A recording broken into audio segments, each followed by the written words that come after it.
Hello everyone, welcome to easy engineering. आज के इस लेक्चर से हम लोग एक नया सब्जेक्ट स्टडी करना शुरू करेंगे, जिस सब्जेक्ट को हम लोग मैकेनिक्स ऑफ फ्लूइड सिस्टम या फिर फ्लूइड मैकेनिक्स इस नाम से भी जानते हैं। तो आइए शुरू करते हैं। Before starting our today's session, let's have a look on content slide. आज के सेशन में सबसे पहले हम लोग देखेंगे इंट्रोडक्शन वाले पार्ट में कि फ्लूइड किसे कहते हैं, फ्लूइड मैकेनिक्स किसे कहते हैं और फ्लूइड मैकेनिक्स के डिफरेंट डिफरेंट पार्ट्स या ब्रांचेस कौन कौन से हैं। उसके बाद हम लोग various properties of fluid study करने वाले हैं। इस वीडियो में हम लोगों ने लगभग आधे फ्लूइड की प्रॉपर्टीज मेंशन किए हुए हैं, कवर किए हुए हैं।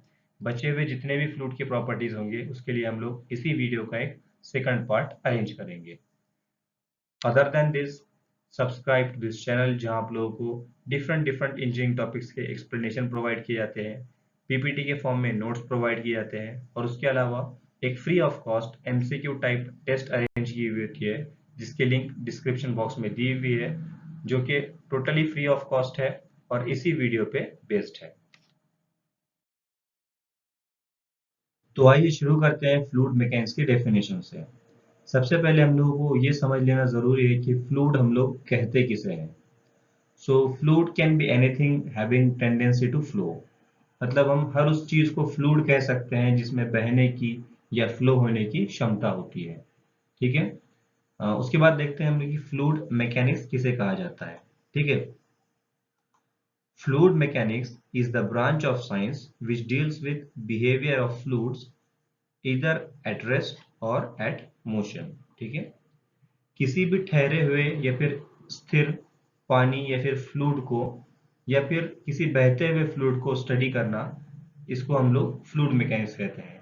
मतलब किसी भी स्थिर या फिर ठहरे हुए फ्लूइड में या फिर किसी भी बहते हुए फ्लोइंग फ्लूइड में जो भी प्रॉपर्टीज के चेंजेस आएंगे, उस चीज की स्टडी को हम लोग कहते हैं फ्लूइड मैकेनिक्स। ठीक है। फ्लूइड मैकेनिक्स की अगर आपको डेफिनेशन एग्जाम के अंदर पूछता है तो आप ये डेफिनेशन लिख सकते हो। अब इस स्लाइड में हम लोग देखेंगे क्लासिफिकेशन ऑफ फ्लूइड मैकेनिक्स, यानी फ्लूइड मैकेनिक्स के डिफरेंट डिफरेंट ब्रांचेस कौन कौन से हैं। So very first is fluid statics. The study of fluids at rest is called as fluid statics. मतलब किसी भी ठहरे हुए या फिर स्थिर पानी के बिहेवियर को या फिर किसी भी फ्लूइड के बिहेवियर को स्टडी करना, इसको हम लोग कहते हैं फ्लूइड स्टैटिक। स्टैटिक यानी रेस्ट पे है या फिर स्थिर है, उसे हम लोग स्टैटिक्स कहते हैं। ठीक है। नेक्स्ट टाइप है fluid kinematics. It means it is study of fluids in motion without consideration of pressure forces और energy is called as fluid kinematics. मतलब किसी भी फ्लोइंग फ्लूइड में, ठीक है, किसी भी फ्लोइंग फ्लूइड में प्रेशर फोर्सेस और एनर्जी को निगलेक्ट करके बाकी के जितने भी प्रॉपर्टीज का हम लोग स्टडी करते हैं, उसे हम लोग कहते हैं फ्लूइड काइनेमैटिक्स। ठीक है। फ्लूइड स्टैटिक के अंदर फ्लूइड रेस्ट पे था, स्थिर था, नॉन फ्लोइंग था, लेकिन फ्लूइड काइनेमैटिक्स में फ्लूइड फ्लोइंग है। ठीक है। और उसके अंदर हम लोग क्या निगलेक्ट कर रहे हैं, प्रेशर फोर्सेस एंड एनर्जी। ठीक है। ये चीजें हम लोग निगलेक्ट कर रहे हैं, इसका स्टडी नहीं करेंगे। उसके अलावा जितने भी प्रॉपर्टीज हैं like velocity, acceleration, flow pattern, इन सब का स्टडी हम लोग काइनेमेटिक्स के अंदर करते हैं। ठीक है।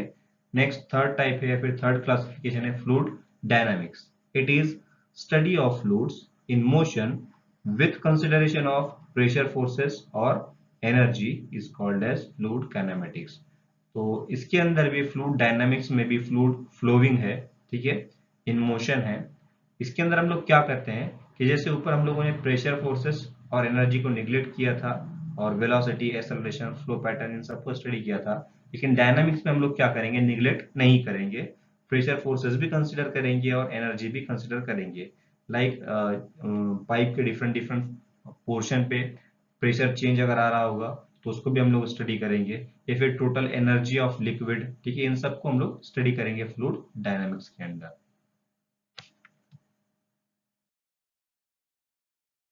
So let's begin the main content of this session, that is properties of fluids। So very first property is density और mass density। इसको हम लोग एक्सप्रेस करते हैं रो इस सिंबल से, ठीक है।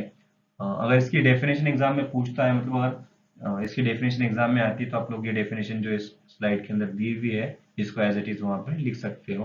और इस पे क्वेश्चन आते ही हैं, या तो डेफिनेशन पूछेगा या यूनिट पूछेगा, वॉट एवर इट में भी। अगर इस पे एमसीक्यू क्वेश्चन आएगा तो उसमें भी यूनिट पूछेगा या फिर डेफिनेशन पूछेगा। तो इसकी डेफिनेशन है, डेंसिटी और mass density of a fluid is defined as mass per unit volume। इसे हम लोग अगर मैथमेटिकली लिखेंगे तो density is equal to mass per unit volume, symbol में अगर लिखना है तो rho is equal to m means mass divide by volume means v, ठीक है। मास का जो यूनिट होता है वो है केजी, ठीक है, और वॉल्यूम का जो यूनिट होता है वो है मीटर क्यूब, ठीक है। तो ये होगा इसका एसआई सिस्टम के अंदर यूनिट, ठीक है। तो अब देखते हैं कि मास डेंसिटी होती क्या है या फिर डेंसिटी होती क्या है, ठीक है। तो यहाँ पे डेफिनेशन बताती है हमें कि मास per unit volume. Unit volume मतलब हमें क्या है कि एक फिक्स्ड वॉल्यूम कंटेनर रखना है, या फिर एग्जांपल के लिए समझ लीजिए कि 1 मीटर क्यूब का ये कंटेनर है, या फिर 1 लीटर का कंटेनर है, जो भी हो। और यहाँ पे आप लोग लीटर भी ले सकते हो, बट अगर आपको एसआई सिस्टम के अंदर पूछा है तो आपको मीटर क्यूब ही लेना पड़ेगा। या फिर जो लीटर में आप लोगों ने निकाला हुआ है, जो भी मेजर किया हुआ है, उस लोगों को हमें उस चीज को हमें कन्वर्ट करना पड़ेगा मीटर क्यूब में, ठीक है। उसे हम अब मीटर क्यूब में कन्वर्ट कैसे करेंगे, मल्टीप्लाई करेंगे 10⁻³ से, ठीक है, यहाँ वाली वैल्यू। तो कंसिडर कीजिए कि एक कंटेनर है 1 मीटर क्यूब का और ये दूसरा कंटेनर है 1 मीटर क्यूब का। दोनों सेम वॉल्यूम वाले हैं, मतलब दोनों का यूनिट वॉल्यूम है 1 मीटर क्यूब, ठीक है। तो उसमें हम लोगों ने क्या किया कि फर्स्ट वाले कंटेनर में हम लोगों ने वाटर फिल कर दिया, पूरा कंटेनर हम लोगों ने पानी से भर दिया। और दूसरा वाला जो कंटेनर है उसे हम लोगों ने गैस से भर दिया, ठीक है। गैस भी एक फ्लूइड है क्योंकि वो भी फ्लो हो सकती है, ठीक है। तो एक में वाटर है, एक में गैस है। अब हमें क्या करना है कि दोनों का मास काउंट करना है, ठीक है। हमने किसी भी वेट गेज के ऊपर इस कंटेनर को रखा और उसका मास काउंट किया। अब फॉर एग्जांपल इसका मास आया 2 kg और इसका मास आया 0.3 kg, ठीक है। मतलब ये 2 किलो है और ये 0.3 kg है। क्योंकि अब क्या हुआ कि इस 1 मीटर क्यूब वाले कंटेनर में वाटर के मॉलिक्यूल ज्यादा बैठ गए, क्योंकि पानी के अंदर जो मॉलिक्यूल होते हैं उनका इंटर मॉलिक्यूलर डिस्टेंस, यानी एक दूसरे के बीच का जो डिस्टेंस है वो बहुत कम होता है। इसीलिए इसके ज्यादा मॉलिक्यूल बैठेंगे 1 मीटर क्यूब वाले कंटेनर में, इसीलिए इसका वेट ज्यादा भरेगा, ठीक है। और उसी के कंपैरिजन में अगर हम लोग गैस का देखेंगे तो गैस के मॉलिक्यूल कम बैठेंगे और गैस का वेट सॉरी गैस का मास जो है वो कम आएगा। तो इसका मतलब ये हुआ कि पानी ज्यादा डेंस है, क्योंकि क्या है, हम लोगों ने 1 मीटर क्यूब वाला यूनिट वॉल्यूम लिया था, उसके अंदर हम लोगों ने हमारा जो भी फ्लूइड है उसे फिल किया और उसका मास काउंट किया। तो जिसका ज्यादा आएगा वो ज्यादा डेंस और जिसका कम आएगा वो कम डेंस। मतलब हम लोग को क्या करना है कि इनका बस रेशियो लेना है, मास अपॉन वॉल्यूम। आपने जो भी वॉल्यूम रखा हुआ है उसकी वैल्यू यहाँ पुट कर दीजिए और उसे मेजर करने के बाद उसका जो मास की वैल्यू आएगी वो यहाँ पे रख दीजिए। इन दोनों का जो भी रेशियो आएगा उसे हम लोग कहेंगे डेंसिटी और मास डेंसिटी। इसे अगर हम लोग एक और एग्जांपल के जरिए समझना चाहें तो कंसिडर कीजिए कि हमारे पास एक कंटेनर है 1 लीटर का, ठीक है। इसमें हम लोगों ने क्या किया कि सबसे पहले ऑयल फिल कर दिया, ठीक है। टोटली हमने इसे क्या किया, ऑयल से भर दिया, ठीक है। और उसके बाद क्या किया कि इस कंटेनर का वेट जीरो करके सिर्फ ऑयल का वेट हम लोगों ने काउंट किया, सॉरी वेट नहीं मास, ऑयल का मास हम लोगों ने काउंट किया।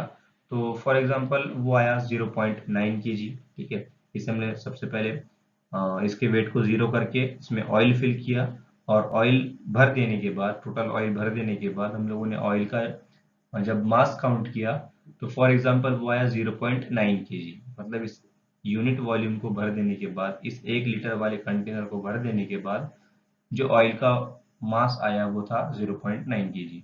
उसके बाद हम लोगों ने क्या किया कि इसी कंटेनर को टोटली एम्प्टी कर दिया, साफ कर दिया और उसके अंदर हम लोगों ने भरा वाटर। और कंसिडर कीजिए कि 1 kg उसका मास आया। यानी ये एक स्टैंडर्ड वैल्यू है कि 4 डिग्री सेल्सियस पे जब भी हम लोग वाटर का वेट सॉरी मास काउंट करेंगे तो वो आएगा 1 kg, ठीक है। वो स्टैंडर्ड वैल्यू होती है। 4 डिग्री सेल्सियस से अगर ज्यादा टेम्परेचर होगा तो भी ये 1 kg नहीं आएगा। 4 डिग्री सेल्सियस से अगर ये कम टेम्परेचर पे होगा तब भी ये 1 kg नहीं आएगा।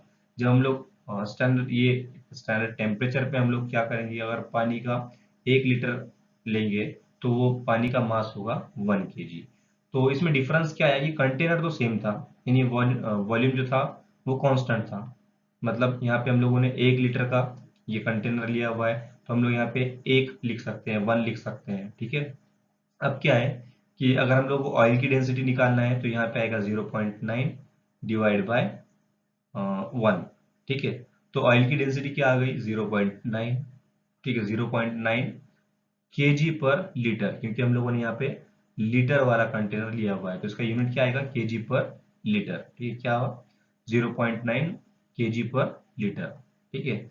और अगर इसी तरह हम लोगों को वाटर का निकालना है तो वाटर तो 1 kg भरा, ठीक है, वाटर का जो मास आया था वो था 1 kg। तो हम लोग क्या करेंगे कि यहाँ पे जो 1 लीटर था इसे हम लोग 1 लिख देंगे, और यहाँ पे जो वाटर था वो था 1 kg, मतलब यहाँ पे भी 1, तो ये क्या हो गया 1 डिवाइड बाय 1। तो इसका यूनिट क्या आएगा 1 किलोग्राम पर लीटर। ये मीटर क्यूब नहीं आएगा क्योंकि हमारा जो कंटेनर है वो क्या है लीटर में है, ठीक है। अब इसे अगर मीटर क्यूब में हमें कन्वर्ट करना है तो इसे क्या करना पड़ेगा कि जो लीटर की वैल्यू है, यहाँ पे जो 1 हम लोगों ने लिखा था लीटर की वैल्यू में, उसे मल्टीप्लाई बाय 10⁻³ करना पड़ेगा, ठीक है। तो वो क्या हो जाएगा ऊपर जाने के बाद प्लस हो जाएगा, 1 से मल्टीप्लाई हुआ यानी 1000, ठीक है, 1000 उसकी वैल्यू आ जाएगी। तो रो ऑफ वाटर होता है 1000 kg पर मीटर क्यूब, ठीक है। ये भी स्टैंडर्ड वैल्यू है, जैसे ये वाटर की स्टैंडर्ड वैल्यू है कि 4 डिग्री सेल्सियस पे अगर हम लोग 1 लीटर पानी का मास काउंट करेंगे तो वो आएगा 1 kg। उसी तरह ये भी कांस्टेंट वैल्यू है कि पानी की जो डेंसिटी होती है, वाटर की जो डेंसिटी होती है वो होती है 1000 kg per metre cube. Now let's see the second property of fluid, that is weight density और specific weight। पहले वाली थी डेंसिटी या फिर मास डेंसिटी, इसे हम लोग कहते हैं वेट डेंसिटी या फिर स्पेसिफिक वेट। इसे हम लोग रिप्रेजेंट करते हैं स्मॉल w से या फिर गामा से, ठीक है।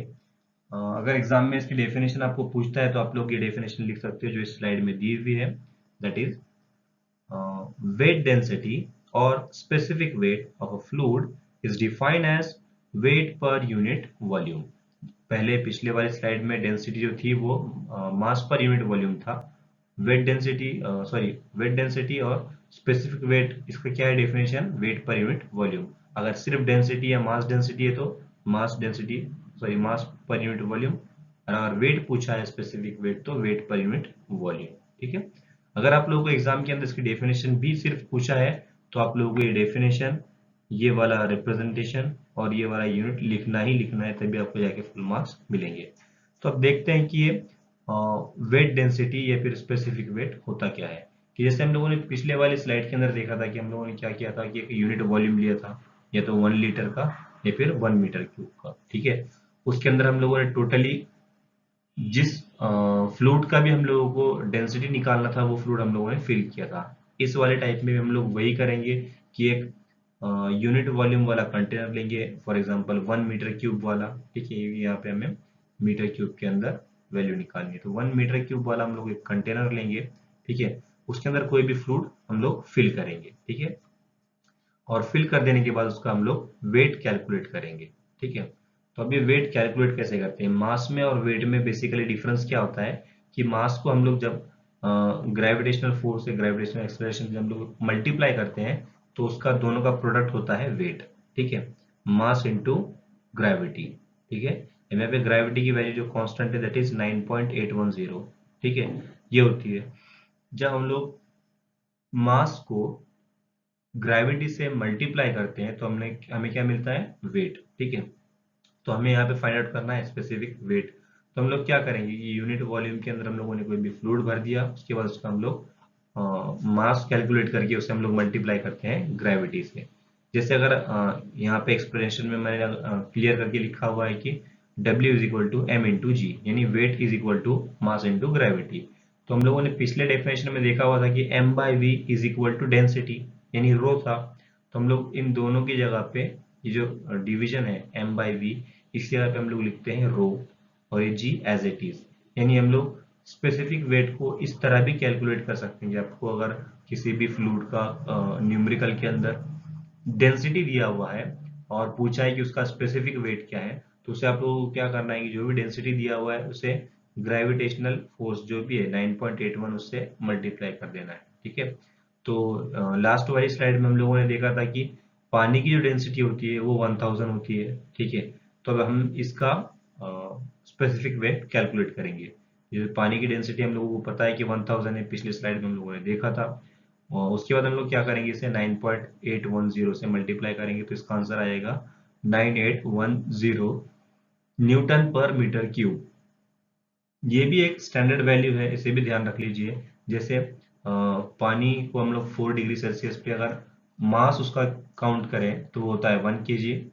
उसी तरह पानी की डेंसिटी होती है 1000 और पानी का स्पेसिफिक वेट, वाटर का स्पेसिफिक वेट होता है 9810 न्यूटन पर मीटर क्यूब। आप लोगों को यूनिट भी ध्यान में रखना है कि डेंसिटी का क्या है, केजी पर मीटर क्यूब है और स्पेसिफिक वेट का है न्यूटन पर मीटर क्यूब।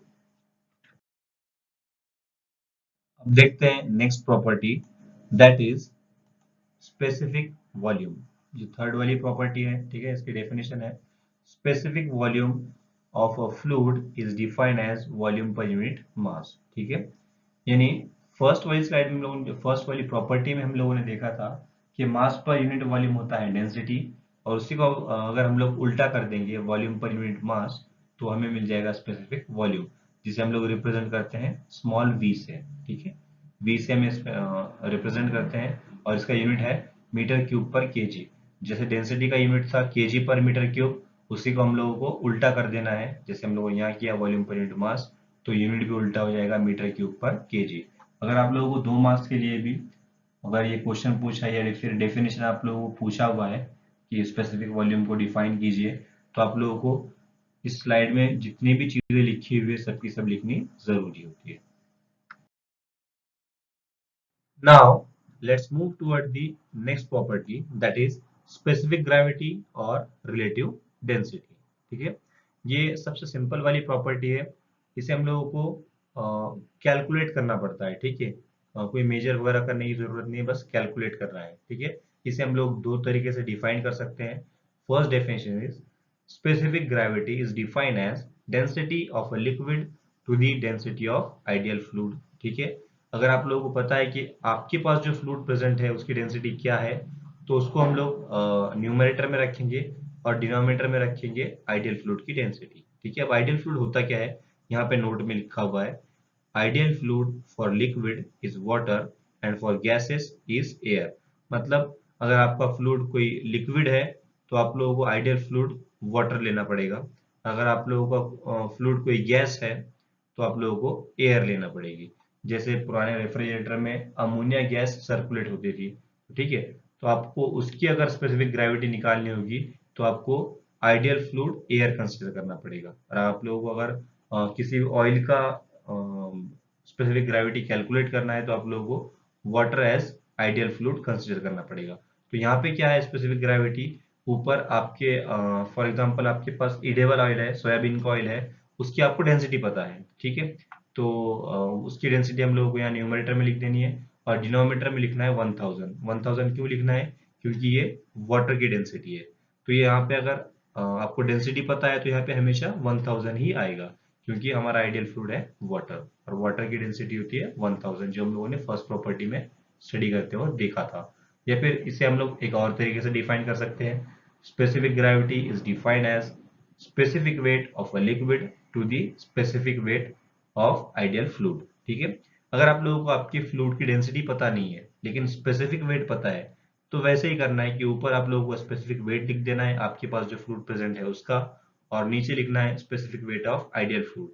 तो आइडियल फ्लूइड यानी वाटर का स्पेसिफिक वेट होता है 9810। सेकंड नंबर वाली प्रॉपर्टी स्पेसिफिक वेट, वो स्टडी करते हो तो हम लोगों ने कैलकुलेट किया था कि वाटर का स्पेसिफिक वेट जो कांस्टेंट वैल्यू है दैट इज 9810। तो अगर आप लोगों को स्पेसिफिक वेट पता है आपके फ्लूइड का तो यहाँ लिख दीजिए 9810 आइडियल फ्लूइड की वैल्यू, और आपके फ्लूइड का जो भी स्पेसिफिक वेट है उसे यहाँ लिखना है। और आप लोगों को अगर डेंसिटी पता है आपके पास जो फ्लूइड प्रेजेंट है उसकी, तो आप लोगों को वो यहाँ लिखना है न्यूमरेटर में और डिनोमिनेटर में लिखना है 1000। 1000 क्यों, क्योंकि ये वाटर की डेंसिटी है। अब देखते हैं अगले दो प्रॉपर्टीज फ्लूइड के, जो कि सबसे बेसिक प्रॉपर्टीज है, आप लोगों ने मे बी सिक्स्थ और सेवेंथ में ये स्टडी किया होगा। Next property is adhesion. ठीक है, एडेजन किसे कहते हैं? Adhesion is tendency of fluid to stick with dissimilar particle और सरफेस। यानी फ्लूइड की वो प्रॉपर्टी या वो खासियत जिसकी वजह से फ्लूइड किसी भी डिसिमिलर पार्टिकल या फिर सरफेस पे स्टिक हो जाता है। लाइक डिसिमिलर मतलब वो पानी नहीं होना चाहिए। अगर हम लोग for example adhesion of water study कर रहे हैं, तो पानी के अलावा किसी और मटेरियल पे, किसी और सरफेस पे अगर पानी स्टिक हो रहा है, चिपक रहा है या फिर उसकी तरफ अट्रैक्ट हो रहा है, तो उसे हम लोग कहेंगे एडिशन ऑफ वाटर। ठीक है। Next point is the force due to which fluid stick with dissimilar particle और surface is called as adhesive force. मतलब वो दोनों के बीच में जो भी बॉन्डिंग बनती है, जो भी फोर्स होता है, उसे हम लोग कहते हैं एडिजिव फोर्स। जैसे यहाँ पे डायग्राम में दिखाया हुआ है कि एक वाटर पार्टिकल है जो कि नॉन वाटर पार्टिकल के साथ स्टिक हुआ है या फिर बॉन्डिंग में है, उसे हम लोग कहेंगे एडिशन। ठीक है, एडिशन मीन्स डिसिमिलर चीजों के बीच में, फिर डिसिमिलर मॉलिक्यूल के बीच में अट्रैक्शन या फिर अटैचमेंट। कोहेजन क्या है? इसका अपोजिट है। Cohesion is the tendency of fluid to stick with similar particles. मतलब सिमिलर पार्टिकल के बीच में जो भी अट्रैक्शन या फिर बॉन्डिंग होती है, उसे हम लोग कहते हैं कोहेजन। मीन्स एक पानी का ड्रॉपलेट अगर हम लोगों ने नीचे गिराया, तो हम लोग देखते हैं कि वो एक छोटा सा ड्रॉपलेट अपनी जगह पे बना हुआ रहता है। मतलब उसके तीन चार ड्रॉप, मतलब छोटा अगर ड्रॉपलेट है तो उसके तीन चार ड्रॉप नहीं होंगे, क्योंकि क्या है कि पानी आपस में एक दूसरे को बॉन्ड करके रखता है, बांध के रखता है। तो पानी के जितने भी मॉलिक्यूल होंगे वो एक दूसरे को जिस फोर्स से बॉन्ड करेंगे उसे हम लोग कहेंगे कोहेसिव फोर्स। देखो यहाँ पे लिखा हुआ है कि the force due to which fluid stick with similar particle is called as cohesive force. मतलब अगर सिमिलर पार्टिकल में अट्रैक्शन है तो उसे हम लोग कहेंगे कोहेजन, और अगर डिसिमिलर पार्टिकल में अट्रैक्शन है तो उसे हम लोग कहेंगे एडेजन। इसे हम लोग अगर एक और एग्जाम्पल या डायग्राम से समझे तो वो ये है कि यहाँ पे देखो वाटर के पार्टिकल है H2O। ठीक है, तो ये दोनों के बीच में जो बॉन्डिंग होगा, मतलब एक वाटर पार्टिकल और दूसरा वाटर पार्टिकल के बीच में जो बॉन्ड होगा उसे हम लोग कहेंगे कोहेजन। यानी ये दोनों सिमिलर है, इसलिए इसे हम लोग कहेंगे कोहेजन। और अगर वाटर पार्टिकल और ये जो सरफेस है, या फिर हमारा जो कंटेनर का सरफेस है, उसके बीच में जो बॉन्डिंग होगी उसे हम लोग कहेंगे एडेजन। ठीक है, तो डिसिमिलर अगर होंगे एटम्स तो वो होगा एडेजन, और सिमिलर होंगे तो वो होगा कोहेजन। देखते हैं नेक्स्ट प्रॉपर्टी जो है सरफेस टेंशन। ठीक है, तो पहले इसकी डेफिनेशन और थ्योरेटिकल पार्ट देख लेते हैं कि लिखा हुआ क्या है, उसके बाद हम लोग एक्सप्लेनेशन की तरफ बढ़ेंगे। तो इसको हम लोग दो तरीके से डिफाइन कर सकते हैं। First definition is surface tension is property of liquid due to which it resist tensile stress at its and interface और पोर्शन। या फिर दूसरी डेफिनेशन है, that is surface tension can be defined as force required to keep unit length of surface film in equilibrium. Okay. Next point is surface tension caused due to cohesive or cohesion force between molecules at free end. Its SI unit is Newton per meter. ठीक है, तो यहाँ पे क्या कहा गया है कि कोहेसिव फोर्स की वजह से, ठीक है, ये क्लियर कर लीजिए सबसे पहले पॉइंट, कोहेसिव फोर्स की वजह से सरफेस टेंशन होता है या बनता है। सरफेस टेंशन को हम लोग इंडिकेट करते हैं सिग्मा इस सिंबल से। ठीक है, सिग्मा से एक्सप्रेस करते हैं। तो एक क्यों होता है? लिक्विड के अंदर प्रेजेंट जो कोहेसिव फोर्स है उसकी वजह से। ठीक है, अब देखने की डेफिनेशन क्या बताती है। ठीक है, ये फ्लूइड की प्रॉपर्टी है। ठीक है, विच रेजिस्ट टेंसाइल स्ट्रेस। अगर हम लोग इसे सिंपल वर्ड्स में समझना चाहें तो क्या है कि जो भी लिक्विड के पार्टिकल्स होते हैं वो एक दूसरे को अट्रैक्ट कर रहे होते हैं। जैसे देखिए ये H2O वाला पार्टिकल है, ये ऊपर वाले H2O वाले पार्टिकल को भी अट्रैक्ट कर रहा है, बाजू वाले के, इस साइड वाले के और नीचे वाले को। हर एक डायरेक्शन में ये क्या कर रहा है कि सिमिलर पार्टिकल को अपनी तरफ अट्रैक्ट कर रहा है, जिसे हम लोग कोहेजन कहते हैं। ठीक है, तो क्या होगा कि जो एंड सरफेस होगा, ठीक है, जो एंड सरफेस होगा उसके ऊपर तो कोई और वाटर का पार्टिकल नहीं है, उसके ऊपर एयर प्रेजेंट होगी। ठीक है, तो क्या होगा कि ऊपर जो फोर्स लगाना है उसे, वो भी इधर डिस्ट्रीब्यूट हो जाएगा। और यहाँ का जो आउटर लेयर है या फिर सबसे अपर वाली लेयर है, सबसे ऊपर वाली जो लेयर है, वहां की बॉन्डिंग बहुत ज्यादा टाइट हो जाएगी। ठीक है, तो उससे क्या होगा कि एक सरफेस डेवलप होगा। जैसे हम लोग एग्जांपल के तौर पे ले लेंगे, हम लोगों ने एक छोटा सा ड्रॉप जमीन पे अगर वाटर का गिराया, तो वो गिरने के बाद डायरेक्टली प्लेन नहीं होगा, वो एक लाइक 1 mm और 0.5 mm इतना थिकनेस वाला एक डोम शेप तैयार होगा। ठीक है, एक डोम शेप तैयार होगा। वो क्यों होता है एक डोम शेप तैयार? क्योंकि वाटर पार्टिकल क्या करते हैं, आउटर एंड पे अपने आप को एक फोर्स से बांध के रखते हैं, जिसे हम लोग कहते हैं सरफेस टेंशन। जैसे हम लोग यहाँ देख सकते हैं कि वाटर के अंदर प्रेजेंट ये जितने भी मॉलिक्यूल हैं नीचे या फिर बीच में, ये अपने चारों डायरेक्शन में प्रेजेंट दूसरे वाटर मॉलिक्यूल को अपनी तरफ अट्रैक्ट कर रहे हैं। बट ये जो अपर साइड में है, सबसे ऊपर वाली लेयर में जो वाटर मॉलिक्यूल्स हैं, इनके ऊपर तो कोई मॉलिक्यूल नहीं है जिसे अट्रैक्ट कर सके। तो ये क्या करते हैं कि आपस में जो बॉन्डिंग होती है उसे और ज्यादा स्ट्रॉन्ग करते हैं। तो आउटर लेयर की जो फिल्म होती है वाटर की, वो थोड़ी सी स्ट्रॉन्ग होती है, उसके ऊपर एक टेंशन सा बना हुआ होता है, जिसे हम लोग कहते हैं सरफेस टेंशन। ठीक है, तो उसके कुछ स्टैंडर्ड वैल्यूज दिए हुए हैं। Sigma is equal to 0.073 newton per metre for water and air interface. मतलब क्या, अगर ये वाटर रखा हुआ है और इसके फ्री एंड पे एयर है, तो इन दोनों का जो इंटरफेस होगा और यहाँ पे जो सरफेस टेंशन क्रिएट होगा, वो होगा 0.073 न्यूटन पर मीटर। और दूसरी वैल्यू है सिग्मा इज इक्वल टू, यानी surface tension is equal to 0.48 newton per metre for mercury and air. ठीक है, मतलब अगर इस कंटेनर में मर्क्यूरी भरी हुई है, वाटर नहीं है मर्क्यूरी है, और ऊपर एयर है, तो इनके इंटरफेस पे सरफेस टेंशन बिल्टअप होगा, वो होगा 0.480। याद रखिए कि मर्क्यूरी ज्यादा डेंस होता है वाटर से। ठीक है, तो अब इस सरफेस टेंशन के फायदे क्या हैं, या फिर हम लोगों ने इसे डे टू डे लाइफ में कहीं देखा है कि नहीं, अब वो भी देख लेते हैं कि सरफेस टेंशन क्या होता है। कि हम लोगों ने देखा होगा कि बचपन में हम लोग, ये जो क्लिप होता है ये पानी के अंदर नहीं डूबता है। ठीक है, ये पानी के ऊपर फ्लोट करता है। एक्चुअली अगर हम लोग इसे फिंगर से, अपनी उंगली से अगर इसे नीचे प्रेस करें, तो ये जाके एकदम नीचे बैठ जाएगा। ठीक है, बट हम लोग इसे एकदम धीरे से ऊपर की लेयर पे अगर छोड़ देते हैं, तो ये फ्लोट करता है। ठीक है, तो ये फ्लोट क्यों करता है? क्योंकि क्या है कि इसका जो ऊपर वाला लेयर है, अपर लेयर है, वाटर की जो अपर लेयर है, वहां पे सरफेस टेंशन बना हुआ है। ठीक है, वो क्या करता है कि पूरी जो फिल्म होती है, आउटर फिल्म होती है, उसे इक्विलिब्रियम में रखता है, या फिर जो आउटर फिल्म होती है उसका टेंसाइल स्ट्रेस रेजिस्ट करता है। मतलब क्या है कि ये क्रॉस नहीं कर पाती, और सरफेस टेंशन को क्रॉस ना कर पाने की वजह से ही ये जो क्लिप है ये फ्लोट करती है। ठीक है, नेक्स्ट एग्जांपल हम लोगों ने देखा होगा कि पानी के ऊपर मच्छर बैठा हुआ होता है। ठीक है, ये भी सिर्फ इसीलिए नहीं डूबता क्योंकि वाटर के अपर सरफेस पे सरफेस टेंशन क्रिएट हुआ होता है।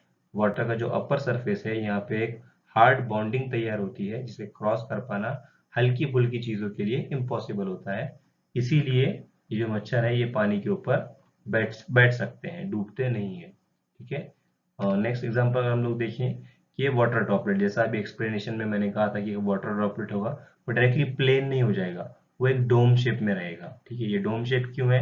कि जो आउटर लेयर है, ये क्या करेगी कि अंदर वाले जितने भी पार्टिकल्स है, इनको अपने अंदर पकड़ के या फिर अट्रैक्ट करके रखेगी, और आउटर वाली जो लेयर होगी ये ज्यादा स्ट्रांग होगी। ठीक है, इसीलिए क्या होगा कि ड्रॉपलेट जो है एक डोम शेप का रहेगा, डायरेक्टली प्लेन नहीं होगा। ठीक है, तो ये है एग्जांपल्स सरफेस टेंशन के डे टू डे लाइफ में आप लोगों ने कहाँ देखे हुए होंगे। ठीक है, और ये कुछ स्टैंडर्ड वैल्यू है जो आप लोगों को याद रखना जरूरी है। तो और इसका यूनिट भी याद रखिए, एसआई सिस्टम में इसका यूनिट है newton per metre. Cohesion force और एडेजन फोर्स, इस लोग इनको भी हम लोग सिर्फ न्यूटन में काउंट करते हैं। ठीक है, और सरफेस टेंशन का यूनिट है newton per metre. Now let's see next property, that is capillarity. तो सबसे पहले हम लोग देखते हैं कि थ्योरेटिकल पोर्शन में क्या लिखा हुआ है, उसके बाद हम लोग एक्सप्लेनेशन की तरफ जाएंगे। So definition says the phenomena of rise or fall of liquid surface in capillary tube relative to adjacent level of liquid is called as capillarity. Next point is diameter of capillary tube is less than 6 mm. ये तो खैर extra information दी हुई कि capillary tube का जो diameter होता है वो 6 mm से कम होता है। ठीक है, तो यहाँ पे कंसेप्ट क्या है कि लिक्विड के अंदर, किसी भी लिक्विड के अंदर जब हम लोग कैपिलरी ट्यूब डिप करते हैं या उसके अंदर डुबाते हैं कैपिलरी ट्यूब को, तो या तो जो एडजेसेंट लेयर है, मतलब पानी का जो पानी हो या फिर किसी भी फ्लूइड का जो एडजेसेंट लेयर है या फिर ओरिजिनल लेयर है, उससे या तो कैपिलरी ट्यूब के अंदर लिक्विड ज्यादा ऊपर तक जाएगा या फिर थोड़ा सा नीचे की तरफ रहेगा। तो इस फेनोमेना को हम लोग कहते हैं कैपिलैरिटी। ठीक है, मीन्स क्या कि हम लोगों ने एक कंटेनर में अपना फ्लूइड लिया हुआ है, कोई भी फ्लूइड हो सकता है, वाटर है, ऑयल है या फिर कोई भी, उसमें हम लोगों ने क्या किया कि कैपिलरी ट्यूब डिप की, या तो उसमें जो कैपिलरी ट्यूब के अंदर लेवल राइज होगा या फॉल होगा, तो इस फेनोमेना को कहते हैं कैपिलैरिटी। ठीक है, अब ये होता क्यों है? ठीक है, तो ये होता है एडिजिव फोर्स और कोहेसिव फोर्स की वजह से। ठीक है, हम लोगों ने देखा था कि एडिसिव फोर्स क्या होता है, टू डिसिमिलर मटेरियल में अट्रैक्शन, और कोहेसिव फोर्स होता है सिमिलर मटेरियल में अट्रैक्शन। तो क्या है कि जब भी एडिसिव फोर्स ज्यादा रहेगा तो ये फ्लूइड के पार्टिकल और कैपिलरी ट्यूब के पार्टिकल एक दूसरे को अट्रैक्ट करेंगे और फ्लूइड का लेवल ऊपर जाएगा। ये जो एडजेसेंट लेवल है या फिर ओरिजिनल लेवल है इससे ऊपर जाएगा। सी यहाँ पे लिखा हुआ है adhesive force is greater than cohesive force. तो जब ऐसा सिचुएशन रहेगा तो लेवल जो होगी वो होगी राइज। राइज कब होगी?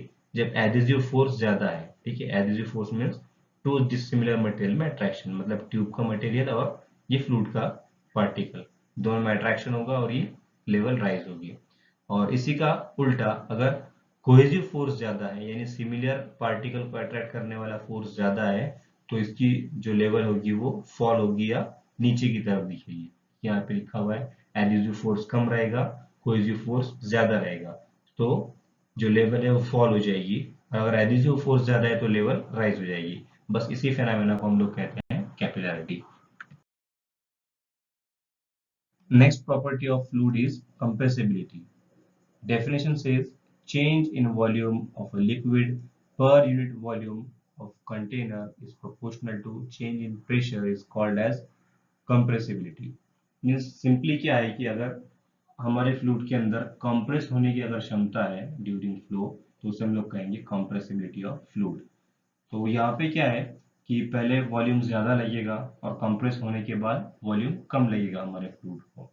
तो एक बात हमें पता है कि जब भी किसी चीज का हम लोग वॉल्यूम कम करते हैं तो प्रेशर ऑब्वियसली बढ़ता है। जैसे यहाँ पे डायग्राम में दिखाया हुआ है कि इतना वॉल्यूम था हमारे फ्लूइड का, उसे हम लोगों ने क्या किया, फोर्स लगा के कंप्रेस किया, मतलब वॉल्यूम कम कर दिया।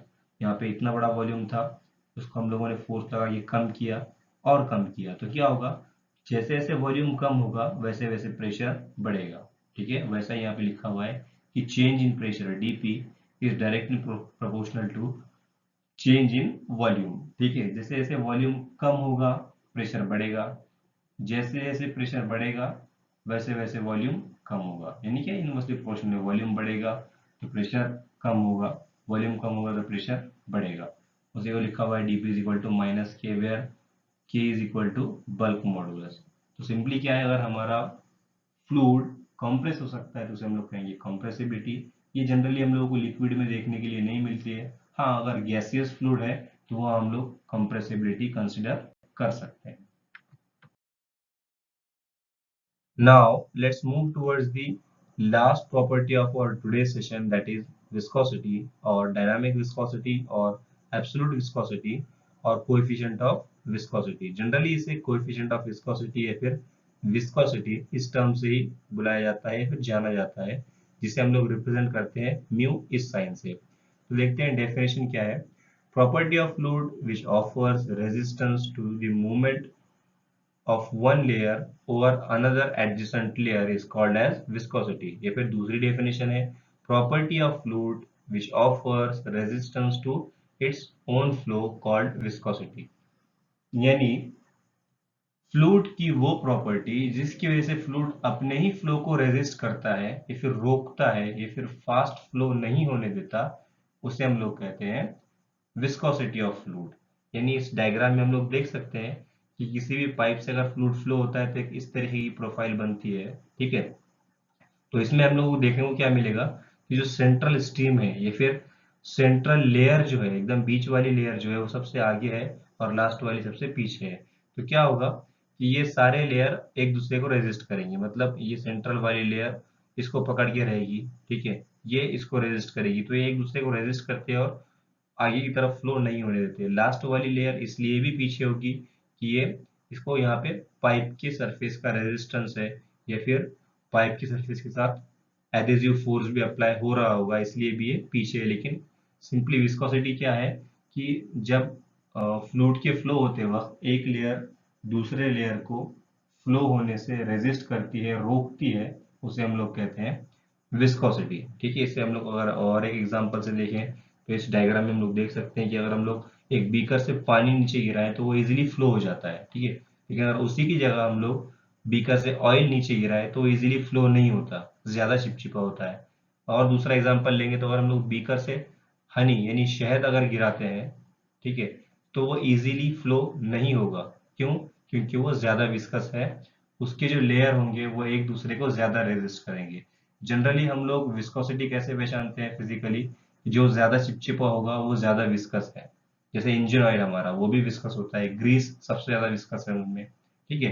तो विस्कोसिटी क्या है? जब भी किसी फ्लूइड को एक लेयर दूसरे लेयर को फ्लो होने से रोकती है तो उसका नाम हम लोग कहेंगे विस्कोसिटी ऑफ फ्लूइड, ठीक है। इसका ऐसा यूनिट है न्यूटन सेकंड पर मीटर स्क्वायर। सीजीएस सिस्टम में इसका यूनिट है पॉइस। एक पॉइस बराबर होता है 0.1 न्यूटन सेकंड पर मीटर स्क्वायर के। तो एग्जाम के अंदर आप लोग अगर एक डेफिनेशन पूछता है तो आपको दोनों में से कोई भी एक डेफिनेशन और ये यूनिट्स याद रखने हैं और लिखने भी है।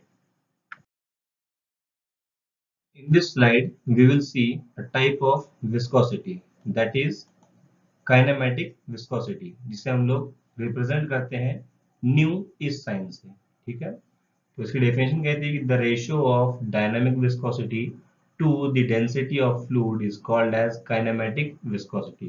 तो सिंपली काइनेमेटिक विस्कोसिटी क्या है? डायनामिक विस्कोसिटी और डेंसिटी ऑफ फ्लूइड इसका रेशियो है। हमारे फ्लूइड की जो भी डायनामिक विस्कोसिटी होगी उसकी वैल्यू और डेंसिटी, इन दोनों का रेशियो होगा काइनेमेटिक विस्कोसिटी। इसका ऐसा सिस्टम में यूनिट है मीटर स्क्वायर पर सेकंड, और सीजीएस सिस्टम में इसका यूनिट है स्टोक्स, ठीक है। तो 1 stokes is equal to 10⁻⁴ metre square per second. तो इसकी भी अगर डेफिनेशन आती है तो आप लोगों को ये सारी चीजें याद रखना जरूरी है। अगर डायग्राम बनाने का आपके पास टाइम है तो जरूर बनाइए, आपके मार्क्स नहीं कटेंगे। Here is last slide of और टुडे सेशन, जिसमें हम लोग डिस्कस करेंगे एक जनरली एग्जाम में पूछा जाने वाला पॉइंट। क्या होता है कि एग्जाम के अंदर विस्कोसिटी की डेफिनेशन और यूनिट के साथ टेम्परेचर की इफेक्ट भी पूछता है, तो वही हम लोग डिस्कस करेंगे। Viscosity decreases with increase in temperature and viscosity increases with decrease in temperature, ठीक है। मतलब क्या है? सिंपली ये एक इनवर्सली प्रोपोर्शनल है कि अगर टेम्परेचर बढ़ेगा तो विस्कोसिटी कम हो जाएगी, टेम्परेचर कम होगा तो विस्कोसिटी बढ़ जाएगी। इसका एक बेस्ट एग्जांपल अगर हम लोग देखें डे टू डे लाइफ में, तो पाम ऑयल अगर हम लोगों ने देखा हुआ होगा तो वो एक ग्रीस के फॉर्म में होता है, फिर सेमी सॉलिड फॉर्म में होता है। और कुकिंग करते वक्त जैसे ही हम लोग टेम्परेचर बढ़ाते हैं या फिर उसे हीट प्रोवाइड करते हैं तो वो सिंपल ऑयल के फॉर्म में आ जाता है। मीन्स क्या, पहले उसकी विस्कोसिटी ज्यादा थी, फिर टेम्परेचर अगर बढ़ गया तो उसकी विस्कोसिटी कम हो जाएगी, ठीक है। And last point is viscosity of water at 20 degree Celsius is 0.01 poised और 1 सेंटीपॉइस, ठीक है। मतलब क्या, यहाँ पे एक स्टैंडर्ड वैल्यू दी हुई है कि 20 डिग्री सेल्सियस पे अगर हम लोग पानी की विस्कोसिटी कैलकुलेट करेंगे तो हमें मिलेगी 0.01 पॉइस, जिसे हम लोग कह सकते हैं 1 सेंटीपॉइस।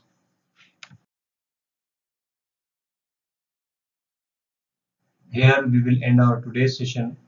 आज के सेशन में अगर आप लोगों को कोई भी पॉइंट नहीं समझा हो या कोई भी क्वेश्चन या क्यूरी हो तो उसे आप लोग कमेंट बॉक्स में लिख के पूछ सकते हो। I will definitely try to answer it. Thank you, thanks for watching.